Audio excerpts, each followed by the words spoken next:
ناوی خوای گەورە سڵاوتان لەبێت بینەرانی بەڕێز و خۆشەویست. سەرۆکی کاتی پەرلەمان و فراکسیۆنەکانی پەرلەمانی کوردستان دەربارەی کۆبوونەوەی هێژدەی شوباتی پەرلەمانی کوردستان کۆبوونەوە. سەرۆکی فراکسیۆنی کۆمەڵی ئیسلامیش ئاماژەی بۆ کرد کۆمەڵی ئیسلامی بەشداری کۆبوونەوەی هەژدەی شوبات دەکات و قسەی خۆیان دەبێت. بە میوانداری بەڕێز عەبدولستار مەجید سەرۆکی فراکسیۆنی کۆمەڵی ئیسلامی و ئەندامی ئەنجومەنی سیاسی کۆمەڵی ئیسلامی تاوتوێی چەند پرسێک دەکەین سەبارەت بە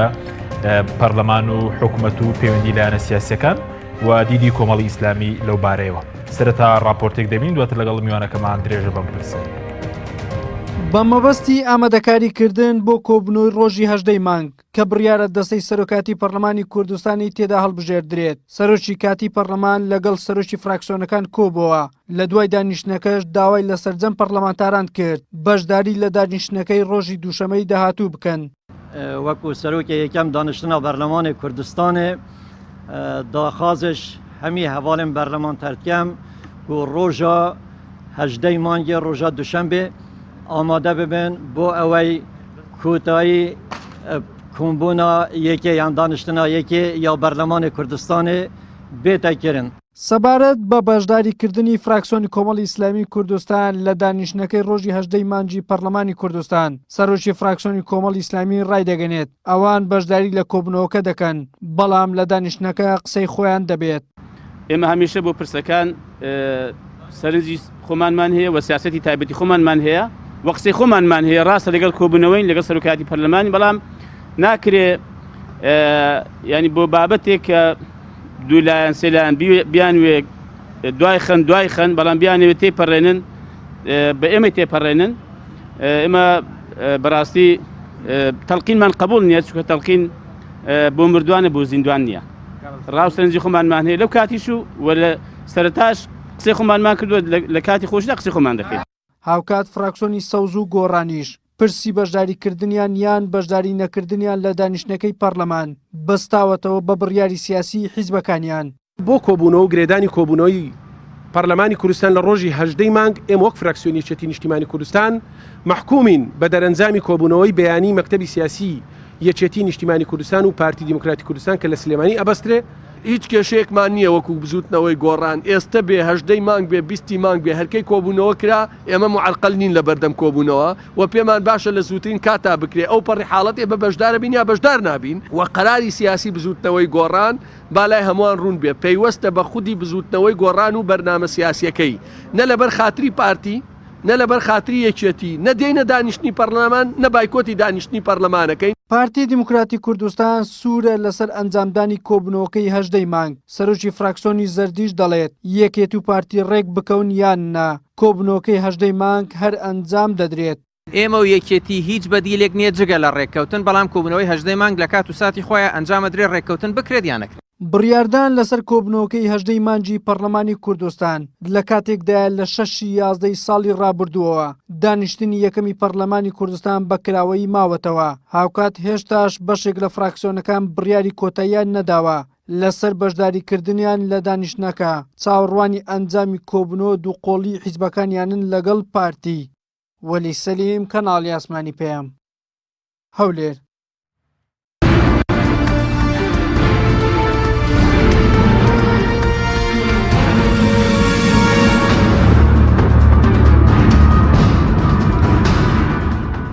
جارێکی تر سڵاوتان لەبێت بینەرانی بەڕێز و خۆشەویست. کاک عەبدولستار زۆر سوپاس بۆ بەشداریکردن لە بەرنامەکەماندا. ئەگەر سەرەتا لەوە دەست پێ بکەین لە کۆبوونەوەی ئەمڕۆی سەرۆکی فراکسیۆنەکان و سەرۆکی کاتی پەرلەمانی کوردستان چ بڕیارێک درا دەربارەی کۆبوونەوەی هەژدەی مانگی پەرلەمانی کوردستان؟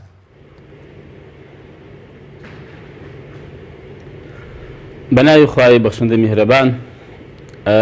سوپاس بۆ ئێوەش و سەلام و ڕێزم بۆ هەموو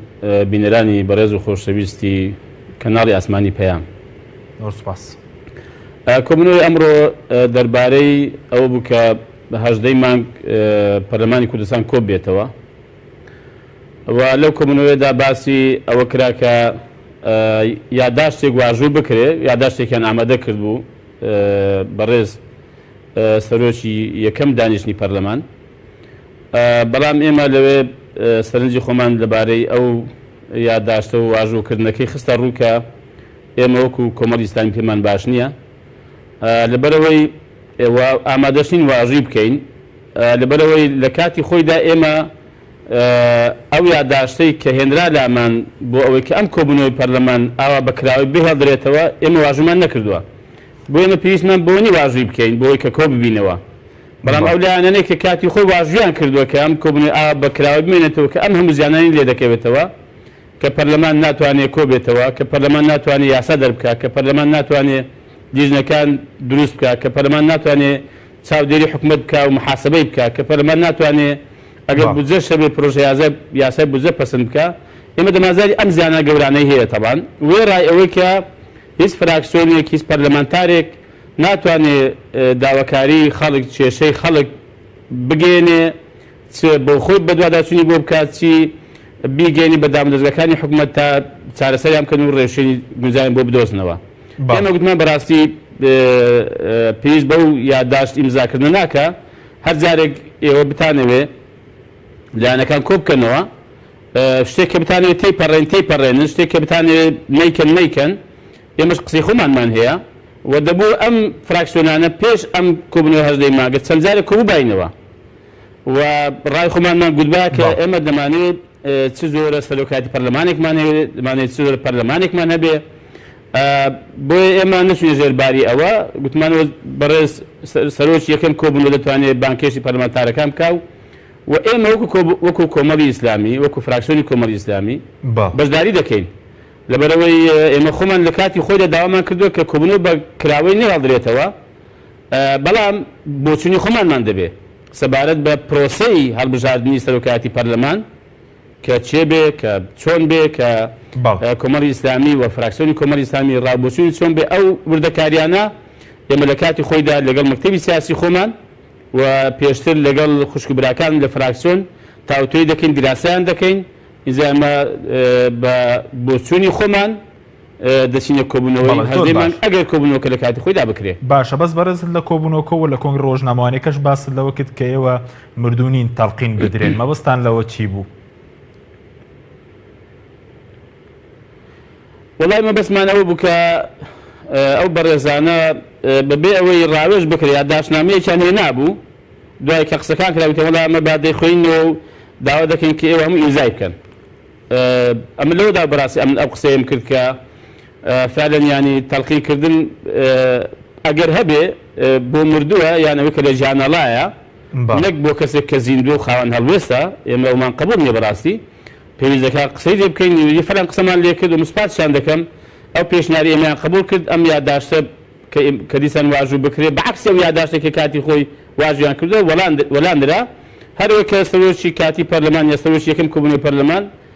بانکێشی پەرلەمانتارەکان دەکات بۆ کۆبوونەوەی هەژدەی مانگ بۆ شتێکی کەشم لێن دەرباس کرد کاکچیم بۆ ڕای گشتی با بزانن ئەمن پێم وایە ئەم سیستەمەی ئێستا ئەم پەیڕەوەی ئێستا کە هەیە هەڵەو کە کوری زۆری تێدا هەیە دیارە کۆمەڵێک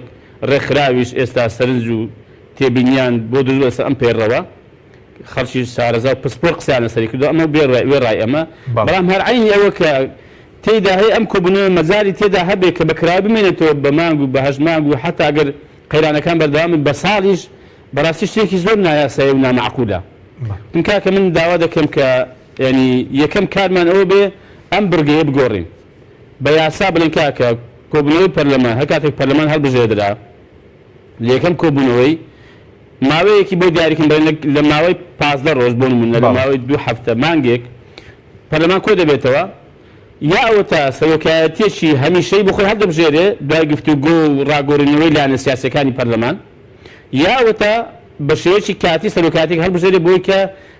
بە ئەرکەکانی خۆی هەڵسێ و ئەرکە یاسایەکانی خۆی جێبەجێکە و ئەمە لەلای هەموو لایەن قبول بوو بەڕاستی گوتیان ئەمە زۆر بە پێویستی زانین پێشنیارێکی زۆر ئەوەیە ئەمە هەوڵ دەدەین ئەمە یەکەم کارمان بێ کە ئەنجامی بدەین چونکە بەڕاستی ناکرێ گوتم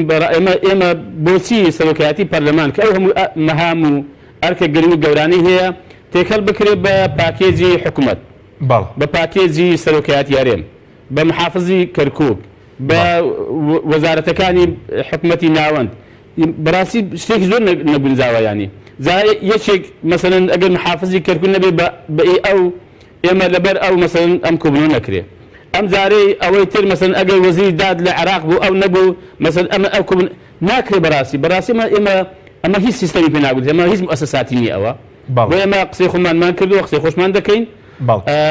ئەگەر دەمانەوێت چاکسازی بێت پێش هەمووش دەبێت چاکسازی لە بەرگە و یاساکان هەبێت کە ئەم کێشانە دروست دەکەن. بەڵێ مەبەستیەوە ئێوە بوو کە هەردوو هێزەکە هەڵەن لەوەی کە بۆ نمونە هێزێکیان مەسلەی سەرۆکاتی پەرلەمانی بەستۆتەوە بە مەسلەی حکوومەت، یەکێکیان بەسوێتی بە مەسلەی کەرکووک و بەغداد و هەرێم، یعنی پێ دوای هەردوو هێزەکە هەڵەن لەوەدا کە پەرلەمانیان بەستۆ بەو پاکێجانە بێگومان 100% هەڵەن چونکە دەکرا ئەمە بین ئەگەر دەمانەوێت ئەم دەسەڵاتانە دەسەڵاتی جێبەجێکردن، دەسەڵاتی تەشریعی کە پەرلەمانە، دەسەڵاتی دادوەری کە قەزایە، دەکرا ئەگەر ئێمە دەمانێت ئەم مؤسساتانە جیا بن و هەر کامێکیان بە ئەرکی خۆی هەڵسێ نابێ ئەمانە تێکەڵ بەیەکتر بکەین. با پەرلەمان لەگەڵ ئەوەدام ئەو کاتێک بۆ سەرۆکایەتی پەرلەمان با گفتوگۆی سیاسی بکرابایە و فراکسیۆنەکان لەوێ بە تێروتەسەلی تاوتوێی ئەویان کردە کە بۆ سەرۆکایەتی پەرلەمان چێ باشە و حزبە سیاسیەکانیش با گفتوگۆی خۆیان لەبارەوە کردبایە. لە کۆتاییدا یان وەکو باسم کرد بەوە گەیشتمان سەرۆکایەتێکی کاتی هەڵبژێرین یاوەتە یاساکە بگۆڕین ئێمە بێ سەرۆکایەتی پەرلەمان تێکردن پاکێز وشتانە نەکرێ دەفەرمو ئەمە شتێکی یاساییە. ئێستا حکومەت چێ لە بەرپرسیارە؟ ئەنم حکومەتی ئێستا هەیە کابینەی چوارەمە، کابینەی عەفو هەشتەمە، بەرامبەر بە خولی چوارم پەرلەمان بەرپرسیار بووە، ئەوە ئێستا خولی پێنجەمە، کابینەی نوێن پێک نەهاتووە کە بەرامبەر بە ئێمە بەرپرسیار دەبێت سوێنی یاسای لای پەرلەمانی و خولی پێنجەم دەخواوە نیە بەسەریچیان نییە، نا ئەوەی خولی چوارم ماون کە لەم حکومەتە بپێچنەوە، نە کابینەی نوێنیش دروست بکە ئەم خولی پێنجەمە چاودێریان کرد محاسەبەیان بکەن. ینی فەرموویە ئێستا حکومەتیش ئاوادەست کراوەتەوە بڕیار دەدا و ئیش دەکا و پارە سەرف دەکا و کەس نییە بڵێ بۆ وا دەکەیت. باشە بەس زیاتر لە 3 مانگە کۆبوونەوەی پەرلەمان بەکراوی هەڵدراوەتەوە کێ بەرپرسیارە لەو ئەوەی کە ئەو مەسەلەن 3 مانگە پەرلەمان کارەکانی پەکی کەوتووە، ئێوەکو فراکسیۆنی کۆمەڵی ئیسلامی پشکێکتان بەردەکەوێت لەو ئەوەی کە پەرلەمان لەو ماوەدا پەکی کەوتووە؟ جارێ یەکەم هەموو ئەوانەی کە لە 6/11/2018 ئەو یادداشتنامەیان واژوو کردووە کە ئەم کۆبوونەوەی یەکەمی پەرلەمان بەکراوی بمێنێتەوە بەرپرسیارن و پاشانیش بە پلە 1 و 2 پارتی وێشێتی بەرپرسیارن لەوەی کە تا ئێستا کۆبوونەوەکانیان و گفتوگۆکانیان بۆ پێکەنانی کابینە و بۆ پێکەنانی هەڵبژاردننی سەرۆکایەتی پەرلەمان و بابەتەکانی تریژ مەسەلەن وەکو سەرۆکایەتی هەرێم وەکو کەرکووک وەکو بەغدا تێکەڵۆن قەزانەکراوە ڕێک نەکەوتون بەرپرسیارەتی گەورەش دەکەوت سەرشانی ئەوان، بەڵام بەڕاستی ئەم لایەنانەی کاتی خۆی ئەمان واژوو کردو بەرپرسیارن،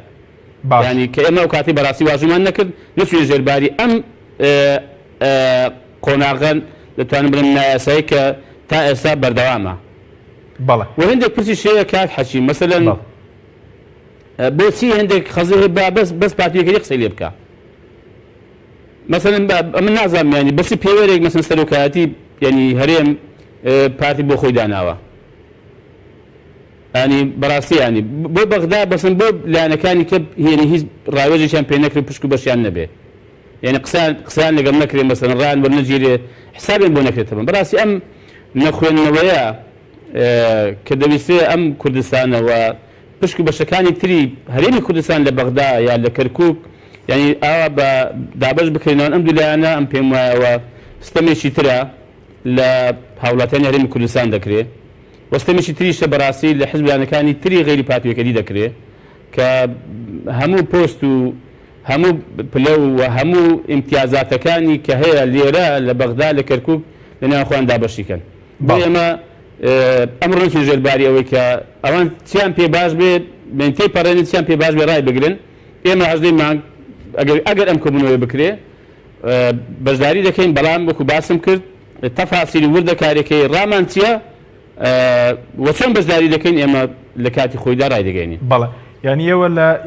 11 بڵین لە 6/11/2018 تەنها ئێوە بوون کە ڕەخنەتانە بوو و نقطە نیزامیتانە بوو لەسەرەوەی کە نابێ پەرلەمان بۆ ماوە زۆرە پەکی بکەوێت؟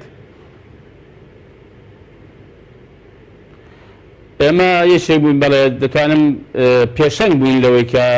نقطە نیزامی هەبوو ئەو خوشکبرانی ئێمە لە پەرلەمان لەو کۆبوونەوە 6/11 و کۆمەڵی ئیسلامی پێشەنگ بوو لەوەی کە ئێمە واژووی ئەو یادداشتنامەیەمان نەکرد بەڵام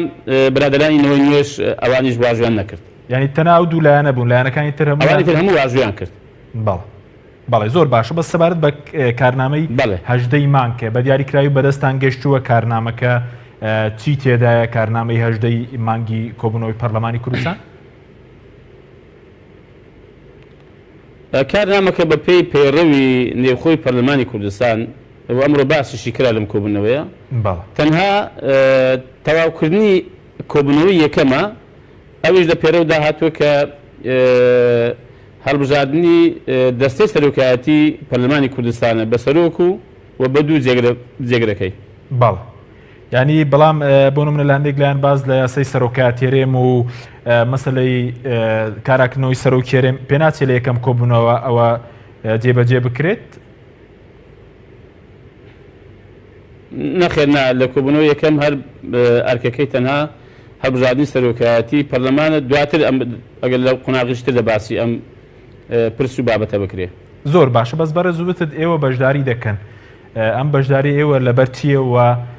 ئەمڕۆ هەم لە کۆبوونەوەکەیەوە باستان کردووە کە قسەی خۆتان دەبێەوە ئەم لە کۆنگر ڕۆژنامەوانیەکە دەکرێت پێمان بڵێ قسەیەوە چییە لەسەر ئەو قسەی چییە کەەوە باسی لێوەکە کە قسەی خۆتان دەبێت؟ بەشدارێکە لەبەرەوەی کە ئێمە لە ڕووی یاساییەوە دەبوو ئەم کۆبوونەوەی یەکەمی پەرلەمان تەواو کرابایە یعنی ئێمە بە کارێکی ناساییمان زانیوە کە ئەم کۆبوونەوە ئابە شەوی بۆ 3 مانگ 4 مانگ بەکراوی بێ هەڵدرێتەوە و پاشان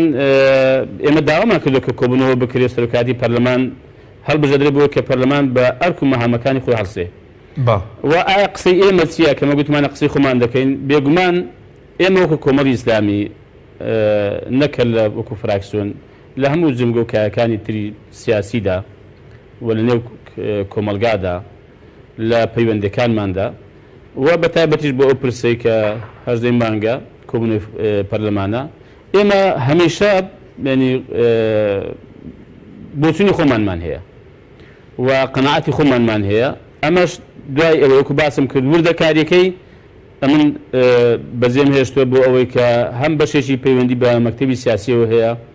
لەوێ ڕاوێژ دەکەین و هەم پەیوەندیشی بە خوشکوبرانی فراکسیۆنەوە هەیە ئەمن دەبێت ڕاوێژیان پێ دەکەم بزانام خۆرا بۆچوونیان چۆنە دەربارەی وردەکاریەکانی کە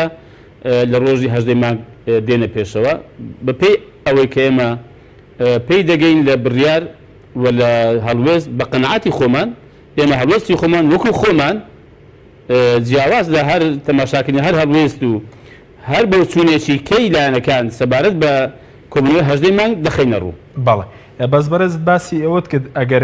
ئەگەر کۆبوونەوەکە بکرێت ئەگەرێکەیە کە دوا بخرێت کۆبوونەوەی 18 مانگی پەرلەمانی کوردستان؟ بێگومان خۆشاراوە نیە دیارە کێشەکەی نێوان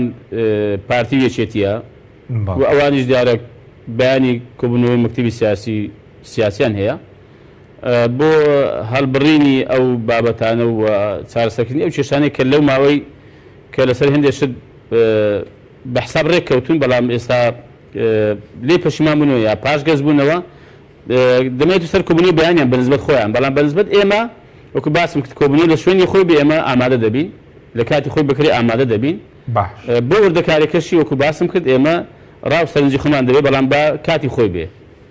باڵێ ناکرێت هیچمان پێ بڵێ لەبارەی ڕاوسەرنجەکانتان؟ ناخە من نامێت پێش ڕاوێژکردن بە خوشکبراکانم بکەومەوە چونکە وردەکاری هەیە بەڕاستی سەبارەت بە سەرۆکی پەرلەمان چێ دەبێ جارێ ئێستاش معلوم نی چێ پێشنیار دەکرێت ینی چێ خۆی دەپاڵێوێ ئەوە دوو جێگرەکەی بە هەمان شێوە و ئایا کۆمەڵی ئیسلامی لەمەدا هەنگاو دەنێ مەسەلەن ینی خەڵکی خۆی پێشنیار دەکات خەڵکی خۆی دەپاڵەوێ بۆ یەکێک لەم پۆستانە ئەمانە هەندە بابەتن کاک حەشیم پێویستی بە تاوتێ و ینی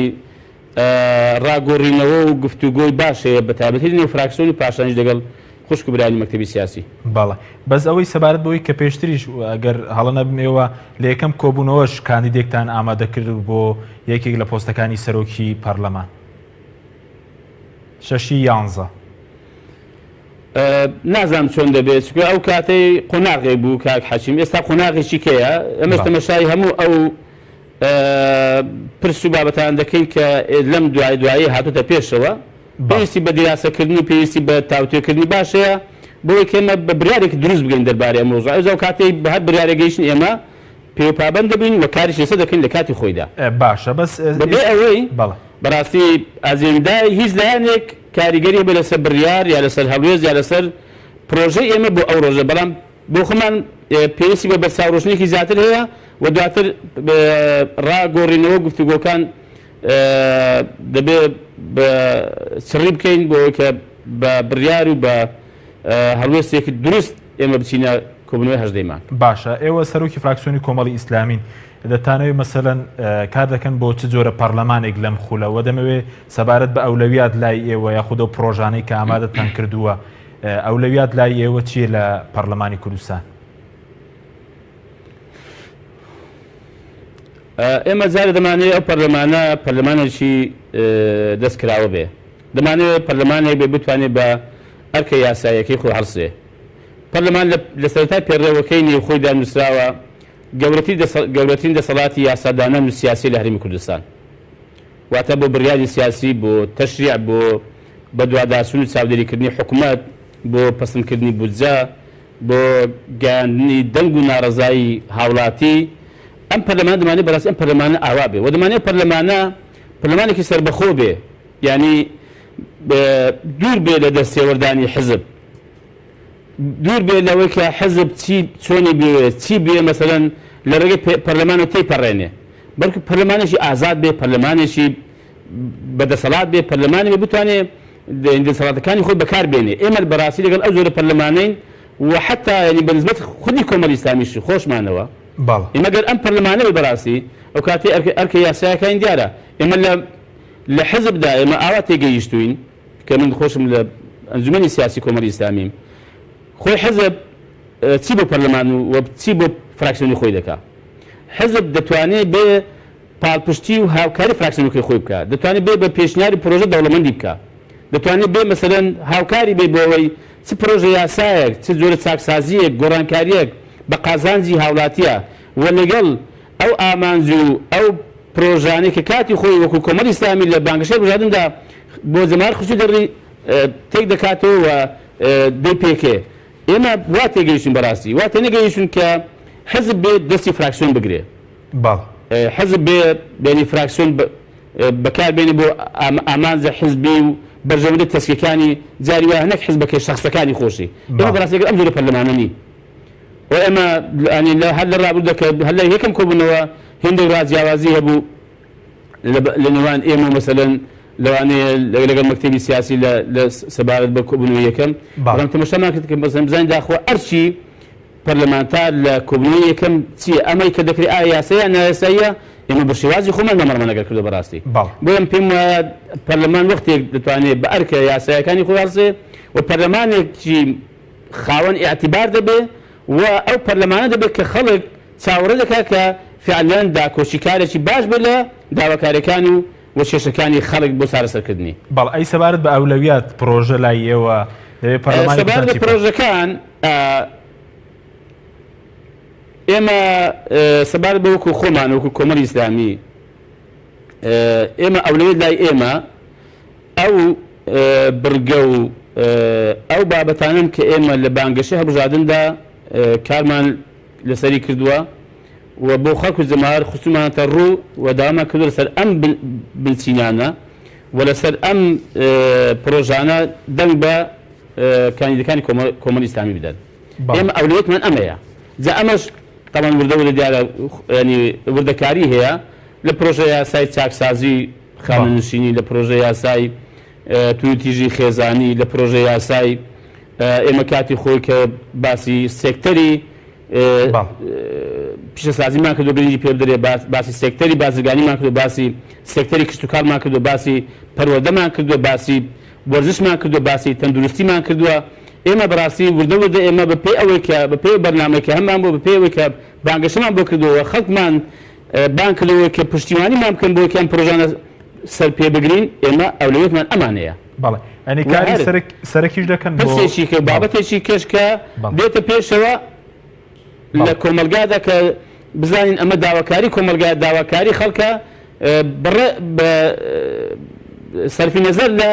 ڕنگ و بۆچوونە جیاوازەکانی ناو کۆمەلگامان. بەڵێ کاری لە پێشینەشتانەوە دەبێت کە کار بکەن بەپێی هەوڵی خۆتان بۆ بلابردنی بەتابەتی و سیستێمی پاشەکەوتە کە سەپێنراوە بەسەر فەرمانبەرانە و خەڵک چاوەڕێوەیە لا ببرێت ئەوەی کە لە دەسەڵاتی پەرلەمانی کوردستانە بیکات. بەڵێ یەکێک لە ئەو پرۆژە و بابەتانێک کە لە فراکسیۆنیش باسمان کردووە ئەوەیە کە هەوڵ دەین ئەم پاشە کەوتی موچە بە بڕیاری پەرلەمان هەڵبۆشێنرێتەوە و موچەی تەواو بۆ فەرمانبەرانی هەرێمی کوردستان لانی حکوومەتەوە دابین بکرێەوە بدرێ. باڵ سوپاس دەکەم ناوبڕێکمان هەیە دوای ناوبڕەکە دەگەڕێم و لای بەرز قسە لەسەر مەسەلەی حکوومەت و پەیوەندی کۆمەڵی ئیسلامیش لەگەڵ لایەنە سیاسەکان دەکەین بەڵێ بینەرانی بەرز ناوبڕێک و دەگەڕێینەوەلان. تۆپ ئارت تاکە بریکاری تۆڕی میدیایی کۆمەڵ بۆ دروستکردن و بڵاوکردنەوەی ڕیکلام. تۆپ ئارت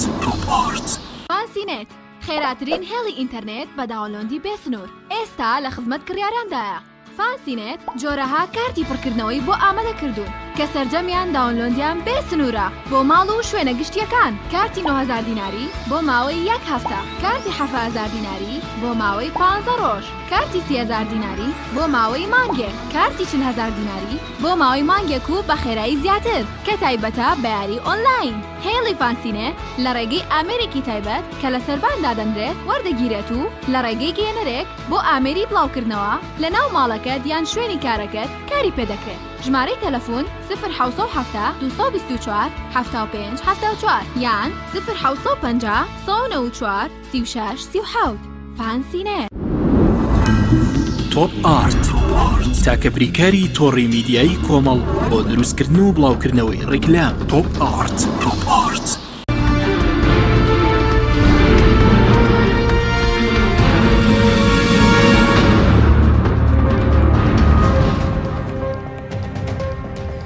جارێکتر سڵاوتان لەبێت بینەرانی بەرز. کاک عەبدوستار سەبارەت بە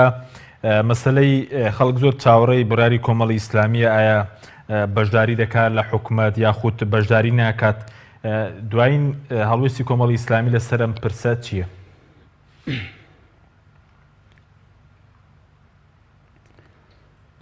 ئێمە تا ئێستا سەبارەت بە پرسی بەشداریکردن لە حکوومەت و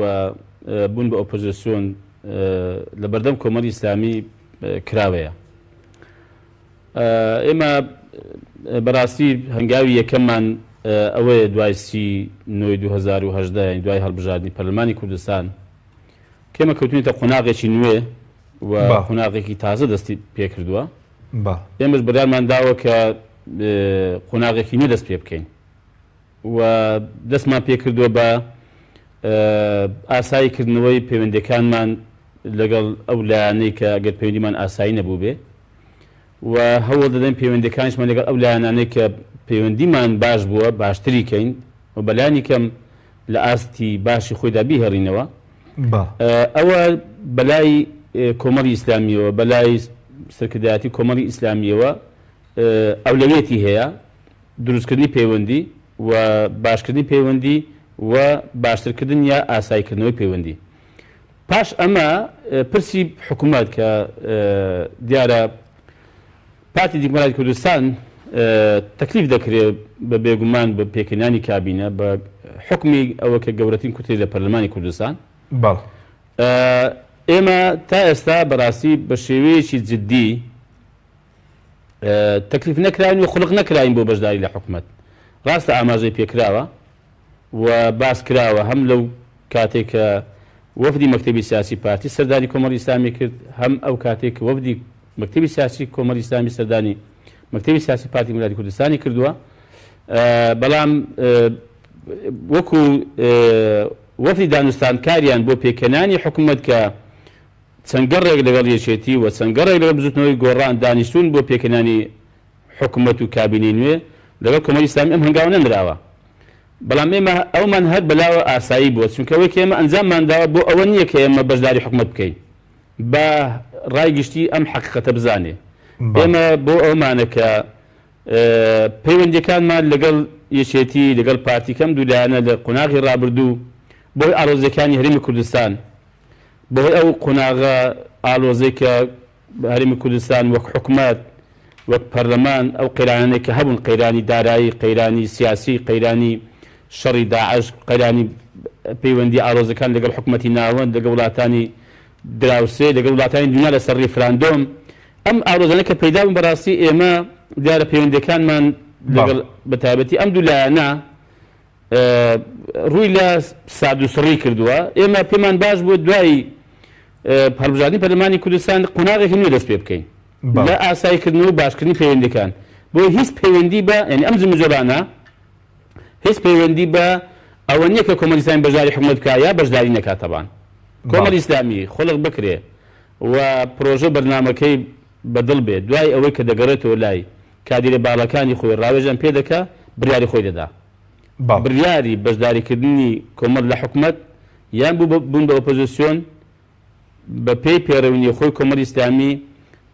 تایبەتە بە کۆنفرانسیشی تایبەت کە کۆمەڵی ئیسلامی دەبێت لە کاتی خۆیدا بیگرێ ئەگەرم پرسا هاتە پێشەوە کە بڕیاری کۆتایی لاکەرەوە بدا بەڵام بۆ پەیوەندی ئاساییکردنەوە ئێمە لەگەڵ ئەوەی کە پەیوەندیمان لەگەڵ هەموو لایەنەکان باش بێ ئێمە لە حکومەت بین هەر پێمان باشە پەیوەندیمان لەگەڵ لایەنەکان باش بێ ئەوانەی کە دەبن بە ئۆپۆزیسیۆن ومە لە پەرلەمانی کوردستانیش لە وەکو فراکسیۆن کە سەردانی هەندێک لایەنمان کردووە هەندێک لایەن کە ئۆپۆزیسیۆنن وەکو نەوەنیە سەردانیان کردوین یا یەکگرتووی ئیسلامی کە ئۆپۆزیسیۆن بوونی ئەلان کردووە مەسەن یا پارتی وێچێتی کە حکومەت پێی دێن ئێمە سەردان و هەمووشەمان بووە ئێمە پێمان باش بووە ئەوە بیرکردنەوە ئێمەیە پێمان سیاسەتی دروست ئەمەیە کە ئێمە ئەگەر لە حکومەت بین هەوڵ دەدەین پەیوەندیەکانمان زۆر باش و ئاسایی لەگەڵ ئەوانەی کە ئۆپۆزیسیۆن دەبن و پێمان خۆش ئۆپۆزیسیۆنیش کاراش بن باشە بەزەمە ئەگەر ئێمە ئۆپۆزیسیۆن بین بەڕاستیمە حەز دەکەین پەیوەندیمان ئاسایی باش بێ لەگەڵ ئەوانەی کە لە حکومەت بەشدارن بەڵام دەمانەیە ئەگەر لە حکومەت بین ئەرچی خۆمان جێبەجێ دەکەین ئەگەر ئۆپۆزیسیۆنیش بین ئۆپۆزیسیۆن بوونێکی کارا بین و علاقەیەکی باشمان لەگەڵ ئەو حیزبانە هەبێت کە لە کوردستان بەیەکەوەین بۆ چی بۆ پرۆژەی فراوانتر بەڕاستی بۆ کاری گەورەتر لە هەرێمی کوردستان کە دیارە بناسمە سەبوردە کارێکی کە ئێمە خەریکە بەهۆی بیری بۆچووی تەسکی حیزبایەتی خەریکە ینی داهاتووی ئەم خەڵکە و ئاوات و ئامانجە گەورەکانی گەلی کورد لەبیر دەکەین بە حەقیقەت لەسەر پۆست و لەسەر پارە و لەسەر پلە و بەسەر ئەو بابەتانە بەداخەوە هاتوین خەریکی شتی زۆر گسکەین لە چاو ئەو ئامانجە گەورە کە خەڵک چاوەڕێ دەکات سیاسیەکان حیزبەکانی هەرێمی کوردستان ئەوانەی کە دەنگ و پێگەیشی تایبەتیخواان هەیە لە کۆمەڵگەی کوردەواری ئێمە شتی گەوریان بۆ بکەن بەداخۆ بەڕاستی خەریکی شتی گسکەین کە ئەگەر بۆ وڵاتان باسی بکەی ینی خەڵک ڕەنگە ینی پێکەنی پێبێ ینی ئەمڕۆ کە قونسوڵی فەڕەنسی باسی دەکرد کە دەیگوت ئێمە پێمان خۆش بە کورد ئێستا لە قۆناغی شکە بووایە یا کاتی خۆی لە کۆبنەوەکەی ساڵ 2005 ینی کەەوەی لەگە برێدمە گۆرک و نوێنەری نەتەوەی گروتەکان و بەریتانیا پێنج حیزبەکە دانیشتن بوو ئەو کێشەی کە ئەو کاتی لە هەرێمی کوردستان بوو ئامۆژگاری لایەنە سیاسیەکانیان دەکرد دەیان کاکە بەیەکۆ تەبابن بەیەکۆ ئەبەڵێ بەیەکۆ باش بن و کاکە ئەوە داعش بشرێمەتە لێوە دوورە کاکە ئەوە ئامانجی گەورەتانی وەکو کورد کە پێی بێنی خەریکی چنیانی زە بەداخەوە من ئێمە وەکو کۆمەڵی ئیسلامی تێڕوانیمان زۆر فراوانتر لەو قەزیەی ئێمە هەوڵ دەین بەڕاستی بە گەورەتری و بە فراوانتر تەماشای زۆر باشە ئەو بابەتە بکەین و دەمانێت بەم ئاراستەیە هەنگاو بنێن خوا پشتیوان بێ و خوا ئاسانیکە باشە بەڕێزت دەڵێ ئەمە پەیوەندی ئەم جمەجۆڵانەکەم بۆ لای یەکێتیان بۆ لای پارتی پەیوەندی بە پێکێنانی حکومەتەوە نییە هیچ ئەو جمەجۆڵانە ئاساییکردنەوەی پەیوەندیەکان لەسەر حیسابی هەڵوێستەکانی ڕابردووی کۆمەڵ دەبێت کۆمەڵ ینی پەشیمان بێتەوە لە هەڵوێستەکانی ڕابردووی کە گرتوێتیە بەر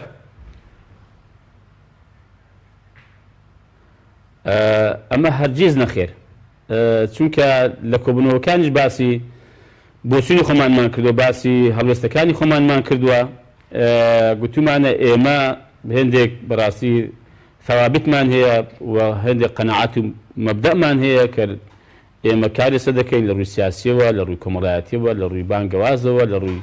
تێکەڵبوون بە خەڵکەوە لە ڕووی ئیداری و کاروبارەکانی حکوومەت و پەرلەمان و دامەزراکانی کەوە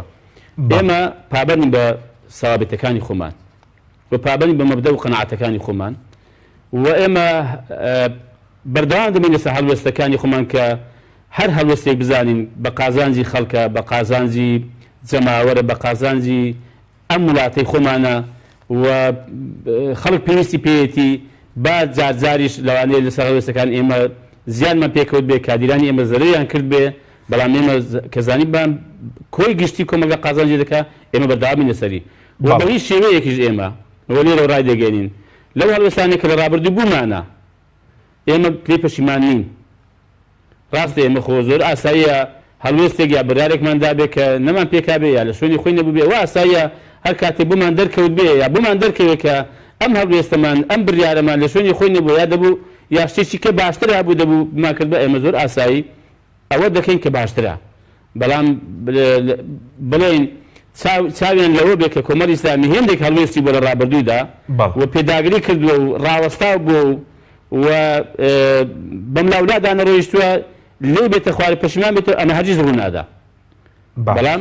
لەگەڵ ئەوەی کە وەکو باسم کرد باشترین پەیوەندیشمان هەبێ بۆ پرۆژێکی فراوانتر بۆ نمونە زۆر باشە کاکە ئێستا ئەو پەیوەندیانە کە مەسەن ئەو علاقاتەی کە بووە لەگەڵ پارتی لەگەڵ یەکێتی خۆم بۆ ڕابڕاستیمە ینی کۆمەڵێک ئامانجی فراوان باس کراون ینی کە ئێمە کاکە ئەم میلەتە بەرەو چێ دەبین ئەم کوردستانە سلێ بکەین ینی چاکسازی چۆن بکەین چۆن ئێمەش کاکە وەکو وڵاتان وەکو دەوڵەتان تۆزێک بە دەوڵەت بچین تۆزێک بە وڵات و بە خەڵکی دنیا بچین کە خەڵکمان بەختەوەر بێ سەرفراز بێ یاسا هەبێ موسسات هەبێ ینی خەڵک دڵخۆش بێ ینی خەڵک ژیانی هەبێ خەڵک ینی ئازادی هەبێ بەڕاستی ئێمە فراوانتی تەماشا دەکەین بۆ ئەم بابەتە فراوانە ئامادەیمانی هەموو ڕێکەوتنێکیش دەبێت هەر لایەنێک بکەین کە بزانین بەم ئاراستەیە کار دەکات بەڵێ زۆر باشە بەس پێشتر بەسەرن قسە لە سەرەوە دەکات کە کۆمەڵی ئیسلامی پەراوێز کراوە بەڕێزیش پێشتر چەند جارێک باسە لەوە کردبوو کە هیچ لایەنێک لە کوردستان نە ئەمریکا و نە رووسیا تا ڤیتۆی لەسەر کۆمەڵی ئیسلامی هەبێت بەڵام ئێستا خۆنزیکردنەوە هەیە مەسەلەن هەم لەلایەن پارتی و هەم لەلایەن یەکێتی لە کۆمەڵی ئیسلامی ئەمە هۆکارەکەی بۆ چییە؟ واللهی جارێ کاک حەچیم کۆمەڵی ئیسلامی هێندە گچکە و هێندە لاواز و پێندە بێهێز نییە کە خەڵک بتوانێت پەراوێزی خا کۆمەڵی ئیسلامی ڕێگوڕیشەی خۆی لە کوردستان داکوتی و خاوەنی خەڵک و زەماوەرێکی تایبەتی خۆیەتی و پێگەیەکی سیاسی گەورەی هەیە حقیقەتەن ئێمە خۆش نییە مە خۆمان باسی خۆمان بکەین نەکرد لە هەرێمی کوردستان لە عێراقیش کۆمەڵی ئیسلامی حسابی تایبەتی بۆ دەکرێت بە وڵاتانی دەرو دراوسێمان حسابی تایبەتی بۆ کۆمەڵی ئیسلامی دەکەن بەڵام ئەمە لا فەخرە ینی زۆر ئەوە نییە مەسەلەن زۆر شانازی پێوە بکەین و خوا نەخواستە پێی لە خۆبایی بین نەوەڵە ئەمە ئەرچی خۆمان جێبەجێ کردووە بەڵام واش نییە ینی خەڵکێک ئەگە بێ بەم زمانە ینی ئاوا تەماشای کۆمەڵی ئیسلامی بکە و قسە لەسەر کۆمەڵی ئیسلامی بکە وەڵا پەراوێز خراوە وەڵا پەراوێز کردووە کاکە بەخوا بە هەموو دنیای کۆمەڵی ئیسلامی پەراوێز ناکەوێت لە قۆناغەکانی ڕابردوو کۆمەڵی ئیسلامی زۆر قۆناغی سەختتری بڕیوە و زۆر کێشەی گەورەتری بۆ دروست کراوە و ویستراوە هەر کۆمەڵی ئیسلامی هەر نەمێنێ بەڵام لەخوا بەزار بێ کۆمەڵی ئیسلامی ڕاوەستا بوو و بە سیاسەتێکی ڕێکوپێکیش سیاسەتێکی مامناوەند ڕوبەڕووی قەیرانەکان بۆ ڕوبەڕووی کێشەکان بۆ لەخوا بەزار بێ ئێستا بم قۆناغی ئێستامان گەیشتووە کە ئەلحەمدولیلا سوپاس بۆ خوا خەڵکی کۆمەڵی ئیسلامی شانازی بە کۆمەڵی ئیسلامی و بە هەڵوێستەکانی بە گەشەی و بەم ئاسێک دەکا کە ئێستا پێگەیشتوین کە مەژی هەموو لایەکە بۆی ئەمە هەر بەڕاستی ینی قابلی قسەکردنی بەحەزنی بەزەوە هەرم کردنێکی گسکەمدا ئەوەی تریش ڤیتۆ نییە لەسەر کەس و لەسەر کۆمەڵی ئیسلامی ڤیتۆمان نییە وڵام ئەو دەستەواژەی زارێکی ڕاستم کردەوە خۆی دەزانی ڤیتۆ لەچی هاتووە کاک حەچیم ئەوە کاتی خۆی دوای زەنجی جیهانی دووەم ئەو وڵاتانەیە کە سەرکەوتن بەسەر وڵاتانی محوەردا کە بڵێن ئەو کاتەی ئەڵمانیا و یابان و ئیتاڵیاوانە بوون ئەوەی بەرامبەریش کە فەڕەنسا و رووسیا و سین و بەریتانیا و ئەوانە بوون ئەمریکا تەمەن هاتم کتێکا کە دەستکەوتەکانی جەنگ دەستکەوتی جەنگیان دابەش کرد و ئیمتیازاتیان بۆ خۆیان دانا یەکێک لە ئیمتیازەکانی ئەو بوو کە ئەم پێنج وڵاتە کە ئێستا ئەنجومەنی ئاسایشن ئەمریکا و رووسیا و فەڕەنسا و بەریتانیا و سین ئەمانە مافی ڤیتۆیان هەیە واتە هەر کامێکیان ڤیتۆ کەلیمەیەکی یونانی لە ڕیشەکە لێ هاتووە واتە حەقی هەڵوەشانەوە و نەقد گوتیان هەر کامێک لەم وڵاتانە ئەم ئیمتیازە پێ دەین حەقیەوە هەیە ئەگەر چوار لایەنیشتە بن لەسەر ڕایەک کۆک بوون یەکێک بۆی هەیە لەگەڵ نەبێ هەڵوەشێنێتەوە ئەوکو ئیمتیازاتێک ئیمتیازی شەڕ و دەستکەوتی جەنگ بەڵام ئایا جارێ یەکەم ئەمە هەر دروست نییە بۆ ئێرە بەکار بێ و پاشان بەڕاستی کەس رووسیا و ئەمریکانیە تا ڤیتۆی لەسەر منەوە هەبێ و ئەو حەقی بێشتی ئەم خۆ هیچ نەگوێت تاشتیم هەڵوەشێنێتەوە یانی چی ینی دەتوانین بڵێ سانسۆرمان نییە هەر کەلیمەکە دروست نییە بەکار بێ بۆ ئەم بارودۆخە بەکار نایە بڵێ سانسۆرمان نییە بڵێ ئەمە حەزمان لەسەر کەس نییە هەمووی دەتوانێت بەشداری حکومەت بکە بۆیە بەڕاستی هێندێک ئەم وشانە بەکاردێن ئەوە کە بەکارشی دێنێ بەداخەوە دەزان ڕێگوشەکەی شووە هاتووە لە جێ خۆشی بەکاری دێنێ و پێشمانیا کەس رووسیا ئەمریکا نییە زۆر باشە بەس سەبارەت بە جگە لە پەیوەندی کە بەرە زووتر لە سەراسی ناوخۆ دەتانەوێت پەیوەندیەکان لەگەڵ لایەنە سیاسیەکان ئاسایی بکەنەوە پێشترش کۆمەڵێک دیدارتان نەبوو لەگەڵ کۆمەڵێک لە کونسڵی وڵاتان ئەی ئامانت لەو دیدارانە چی بۆ کۆمەڵی ئیسلامی دەوێت پەیوەندیەک لەو بارەیەوە دروست بکات ئێمە پێمان باشە وەکو کۆمەڵی ئیسلامی لەگەڵ وڵاتانی دەرەوە وڵاتانی کە کاریگەریان هەیە لە ناوچەکە بە تایبەت چ وڵاتانی دراوسێمان وەک کۆماری ئیسلامی ئێران کۆماری تورکیا و خودی عراق حکوومەتی ناوەند و ئەمریکا و فەڕەنسا بەریتانیا رووسیا ئەمانە بەڕاستی دەور و کاریگەریان هەیە ڕۆڵیان هەیە لەو ناوچەیە لە سیاسەتکردن لە چارەسەرکردنی کێشەکان لە دروستکردنی قەیران بۆ ئێمە پێمان باشە یەکەم ئەم وڵاتانە کۆمەڵی ئیسلامی وەکو خۆی بناسن و بە چاوی خەڵکی ترەوە تەماشای کۆمەڵی ئیسلامی نەکرێ وەرسەر ئەو راپۆرتانەی کە ڕەنگە لە قۆناغەکانی ڕابردوو نووسا بێ ڕەنگە ئێستاش ڕەنگە هەبێت جارجار مامەڵ لەگە کۆمەڵی ئیسلامی نەکەن ئێمە لەو ماوانە ڕابردوو بەڕێز ستیڤن کە سەرقونسولی وڵاتی ئەمریکا سەردانی کردین زۆر پرسیو بابەتمان بەڕاستی تاوتێ کرد و زۆر قەناعەتی بۆ چوونی خۆمان خستە ڕوو سەبارەت بە حکومڕانی سەبارەت بە کاری پەرلەمانی سەبارەت بە شێوازی حکومڕانیکردن لە هەرێمی کوردستان و شێوازی تەندروستی حکومڕانی لە هەرێمی کوردستان و ئێمە پێمان گوتن کە ئێمە وەکو کۆمەڵی ئیسلامی پێمان باشە باشترین پەیوەندیمان هەبێت لەگەڵ وڵاتی ئەمریکا مە حەز دەکەین پەیوەندیانەوەمان بەردەوام بێ وما حەز دەکەین وڵاتی ئەمریکا کە وڵاتێکی گەورەیەوە ینی خاوەنی هێزێکی گەورەیە لە دنیادا ئەمڕۆ ئێمە حەز دەکەین بابزین داخوا قسەیەکی هەبێت لەسەر ئێمە پێشنیارێک ڕخنەیەک شتێکی بێ حەز دەکەین ڕوبڕوو ینی بیرێنانی خەڵکی هەر بیێنی بمان ئێمە حەز دەکەین بەڕاستی ئێمە کراوین ئمە پێمان خۆشە بەڕاستی خزمەتی وڵاتی خۆمان بکەین خەڵکی خۆمان بکەین و ڕێز ئێوەرین و ئەوەشمان بەڕاستی ڕوون کردو لەگەڵ هەمووشیان کە ئێمە و کۆمەڵی ئیسلامی ئەگەر سبێنێ کە دەسەڵاتیشمان بێ لەم وڵاتەدا حەقەتەن ئەگەر خەڵکی باسی شتێکی کرد بێ بە هەڵا ئێمە وانین ئێمە ئەو کاتی دەمانێت باسیم پێنیمان لەگەڵ ئێوە هەبێ و ماو کاتت بەڕاستی ئێستا دێڵێن کە ئێمە ڕەنگە ئێستا خۆی هیچ ئەم کوردستانمان بە شێوەیەکی عەمەلی وەکو مەنتەقە بەدەستەوە نییە بەڵام ئێستا دێڵێن کە ئێمە باشترین پەیوەندیمان دەبێ و ئێمە دەتوانین بڵێم لە هەموو کەس باشتر بەرژێوەندیە سیاسی و ئەمنی و ئابوووریەکانی ئەو وڵاتانی کە تەعاملێکی دروست لەگەڵ هەرێمی کوردستان دەکەن بپارێزین بە وازبی خۆمان دەزانین یعنی وەڵام بام شتێک بۆ بژێڕمەوە کاتی خۆی لەگەڵ وڵاتی بیلاڕوسیا بوو ڕێکەوتنێکمان کرد وەکو وزارەتی کشت و کاڵ بڕوا بکەوە قسەی من بتەبان کە بەندەکانمان دیراسە کرد بڕگە و مادەکانی ڕێکەوتن نامەکە با میشتم پێ بڵێم وڵای من پێم خۆش نییە حەز ناکەم ینی لەم ڕێکەوتنەدا ینی وڵاتی بیلاڕوسیا زەرەر بکە ئێستا بزانم یعنی لەم ڕێکەوتنە خاڵێکی کە ئێوە تێدا زەرەر دەکەن تێی ناخەی ئەمە حەز دەکەم بەرژەوەندی هاوبەشمان جێبەجێ بێ ئێوەش قازانج بکەن ئێمەش قازانج بکەین ڕێکەوتنەکەمان بۆ ئەوەی بەڕاستیانی بۆ ئێمە ما دەزانم وەکو تەسەووری ئیسلامی وەکو بەڕاستی ڕوحی قورئان لەگەڵەوەی نییە ئێمە ینی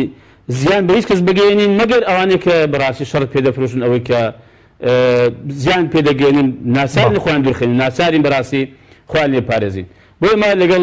ئەویش و لەگەڵ بەڕێز ئەوەی سەرقونسولی وڵاتی فەڕەنساش کە ئەمڕۆ سەردانی کردین و ئێمە سەردانی قونسولگەری کۆماری ئیسلامی ئێرانمان کرد کە ئەویش وڵاتێکی گەورەی و کاریگەری خۆی هەیە لە ناوچەکە ئێمە پێمان ڕاگەیان و حەز دەکەین باشترین پەیوەندیمان هەبێ و حتا پرسیاریان کردووە بە تایبەتی ئەوەی ئەمریکا و ئەوەی فەڕەنساش ئاماژەی پێکرد کە گوتیان کاکە ئێوە هیچ لەم ساڵ یا مەسەڵەن لەم خولەدا یاسایەکتان هەیە یاسای ئیسلامی وەکو پرۆژە حازرتان کرد بێ لە پەرلەمانی کوردستان بیسەسپێنن گوتم ئێمە زانی چۆن بیر دەکەینەوە ئێمە ئەوەی کە دەمانێت بۆ نمونە بیسەسپێنین لە دادگەری لە پرۆژە یاسای چاکسازی خانەنشین لەوە کە ئەو سندوقی داهاتی نەوت و غاز لە نهێشتنی توندوتیژی لە بەرامبەر خێزان جاشن بێ پیاو بێ گسکە بێ یا گەورە بێ ئەمانە بەڕاستی ئەمانە ئێمە هەموو بە پرۆژە یاسان بۆ قازازی ئەم کۆمەلگایە و ئەمانە ڕوحی شەریعەت ینی فەرمانی پێکردوون ئێمە نەهاتی مەسەڵەن دەقێکی قورئان بێ ئەمریکاکەم دەقە قورئانەمان هەیە دەمانێت لەم پەرلەمانجیەکردن نا کاتێک ئێمە دەڵێین دادگەری دەسەسپێنین تەمەن دەزانین چەندەها ئاەت هەیە دەسەوێت کە دادگەری بسەسپێ کاتێک ئێمە دەڵێن کاکە ئێمە دژی زوڵمی هەر زوڵمێک زوڵمێکی ئیداری بێ دارایی بێ سیاسی بێ کۆمەڵایەتی بێ لە خەڵک بکرێ دەزانی خوای گەورە سەن باسی زوڵمی کردووە لە قورئاندا کە ڕقی لێتی کە خراپە ئێمە ئەومان پێ کاکە و ئێمە بەڕاستی گوتنی نەرایەتی هەموو خەڵکی دەکەین کاکە ئێمە گوتم ئێمە خەڵک ئێمە دەیانناسم لە هەڵبژاردننی پەرلەمانی کوردستان مەسیحی بۆ دەنجی بە ئێمە داوە خەڵک هەیە ئەمە دەیانناسم ئێزیدی بۆ دەنجی بە ئێمە داوە کاکە ئێمە ناتوانین تەنها بەڵێن نەرایەتی چین مسلمانیش دەکەین ئێمە بەڕاستی وەکو پەرلەمانتار و فراکسیۆنی کۆمەڵ وا تەماشا دەکەین ئێمە نەرایەتی هەموو ئەم خەڵکە بکەین بۆیە ئێمە بە تەفسیر دیدی خۆمانمان پێگەیاند و ئەوانیش بەڕاستی سیاست و هەڵوێستەکانی کۆمەڵی ئیسلامیان پێ باش بووە و حەزیان کردو ئەم پەیوەندیانەمان بەردەوام بێ و ینی حتا کە باسی پرۆسی سیاسی کراوە باسی پەیوەندی سیاسیەکان کراوە لەگەڵ لەناوخۆی کوردستان لەگەڵ حکوومەتی ناوەند ئەوان بە ئیزابی هەڵیان سەنگاندووە. بەڵێ دوا پرسیارم زۆر بە کوردی چووکە کاتمان نەماوە لە ڕابردوودا ئەگەر بەوەسم لایەنە سیاسەکانی کوردستان ئەگەر هەڵوێستێکتانە بوو بێ ڕخنەگرتن بووە لە کارەکانیان یاخود لە خودی حیزب و کەسایەتیەکان بە کورتی بێ سوپاس دەکەم. وڵا کاک حەشیم خۆ بێگومان لە کارەکانیان بووە ئێمە ڕقی شخصیمان لە هیچ کەسێک نییە و تعامل و پەیوەندی باش لەگەڵ هیچ کەسێک لەگەڵ هیچ حزبێک ڕەفز ناکەین ڕقیشمان لە کاری خراپە هەر کەسێک بێ ئینجا با خۆشمان بین نەک یانی حزبێکی بەرامبەر بێ خۆشمان دەبێ ڕقمان لە کاری خراپی خۆمان بێ لە زۆرم بێ ئەگەر بیکەین خوا نەخواستە لە نەعەدالەتی بێ ئەگەر خوا نەخواستە بیکەین لە حەق لادان بێ ئەگەر بیکەین لە خواردنی مافی خەڵکەشی بێ ئەگەر بیکەین ئێمە دەبێت دژی ئەوەشین و ئەوەش بە ناحەقی دەزانین دژی خراپەی هەر کەسێکین ئەگەر ببێ بەی خۆشمانەوە. زۆر سوپاس دەکەین زۆر سوپاس بۆ بەڕێز عەبدوستار مەجید ئەندامی ئەنجومەنی سیاسی و سەرۆکی فراکسیۆنی کۆمەڵی ئیسلامی لە پەرلەمانی کوردستان کە لاوێرەوە لەگەڵ ماڵی سوپاس بۆ بینەرانی بەڕێز سوپاس بۆ هاوکارانم خواتان.